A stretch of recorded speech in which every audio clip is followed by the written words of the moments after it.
পৃথিবীতে একজন মানুষই শুধু জানতেন যে তিনি পৃথিবীতে কতদিন বাঁচবেন, সেটা হচ্ছে সাইয়েদনা আদম আলাইহিস সালাম। ওনাকে বলে দেওয়া হয়েছিল তুমি পৃথিবীতে বাঁচবে 1000 বছর। সাইয়েদনা আদমের সামনে অনেকগুলো রুহু রাখা হলো।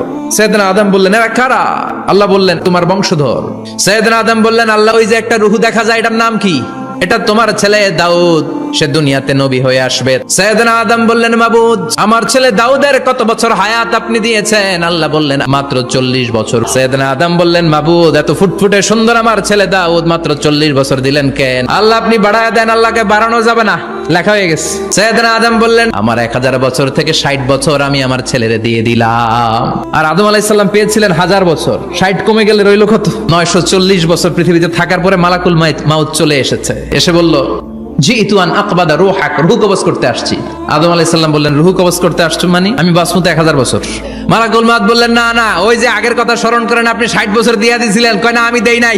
মালাকুল মাউত বলে আল্লাহ ঘটনা দেখেন, দিয়া কয় দেই নাই। আল্লাহ কয় থাক কথা কইস না, আয়া পর। ভুলে গেছেন উনি। সেদিন থেকে আল কিতাব ওয়া শুহুদ মানে লিখে রাখার সিস্টেম আর সাক্ষীর সিস্টেম চালু হয়েছে। প্রতিদিন নামাজের আগে যে তোমরা ওযু করো, এই ওযুর পরে কেউ যদি পড়ে আশহাদু আল্লা ইলাহা ইল্লাল্লাহ ওয়া আশহাদু আন্না মুহাম্মাদান আবদুল্লাহি ওয়া রাসূলুহু, ওযুর পরে এই দোয়াটা প্রতিদিন যে পড়বে কিয়ামতের দিন 8টা জান্নাতের যে কোনো দরজা দিয়ে ঢোকার অনুমতি ওই বান্দাকে আল্লাহ দিয়ে দিবে।